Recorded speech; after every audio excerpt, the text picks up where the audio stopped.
So really, I should have probably just finished the last time because there's not even 5 minutes left in this lecture. It's basically just a summary of the electronic configurations. Uh, but it's good to look at, especially because it points out that all of the electronic configurations in a particular group are similar. They all end up with one electron in its valence shell, right? So where n is either 2, 3, 4, 5, right? So everything in group 1, lithium, sodium, potassium, rubidium, has an s electron in its outer shell. And so and all of those are metals, so when they engage in ionic bonding, they're going to kick that out and basically drop to the lower noble gas shell, which so it's NS1, right? Group 2A, which is the alkaline earth metals, have 2 valence electrons. They're in an s orbital, and that's why they all end up being +2 when they engage in ionic bond. And magnesium 2+, calcium 2+,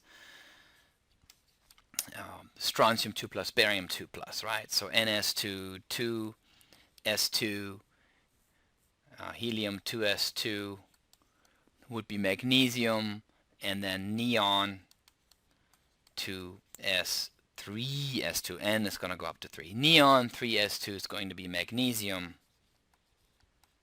Okay. All right. Pretty straightforward. Same thing here. Now we go to the third, or group 3, which is boron through thallium. And so you just fill that in. Let's just make that 4, for example. So 4s2, 4p1, 3 valence electrons. If it's in the 4th row, it's going to be gallium. Okay? Again, what is important here, we have 3 valence electrons, 2 are in an s orbital, 1 is in a p orbital. Moving on to the carbon group, if we add an electron, then nitrogen, oxygen. Really, I'm just going to wrap things up and start the next chapter, chapter 4, and then we'll have an exam after chapter 4. Now, if any of you have any questions, email me. I'm more than happy to Zoom with you or invite others. We can cover like periodic trends. If I was a little confusing about anything, let me know. Get in touch with me. Email, as always, and I will be there for you and meet with you if you need me to, so you can do well on the next exam. The halogens, fluorine, chlorine, bromine, this may be a little bit confusing here. They are diatomic. That's not important at this point. As a standalone element, chlorine, for example, which is in the 3rd period, is going to have an electronic configuration of neon, and then 3rd period, right, 3s2, 3p5.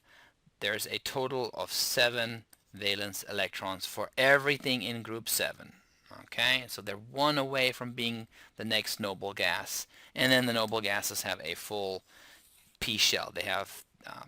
They fill up. All right, just the entire periodic table shown with just the valence shell here. Right, so we were just looking at, for example, group 4.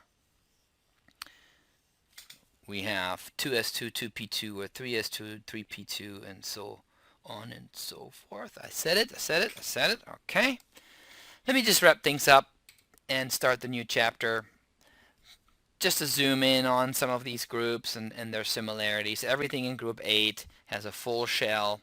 Everything in group 7 has 7 valence electrons, whether they're in the 6th period or the 5th, 4th, 3rd.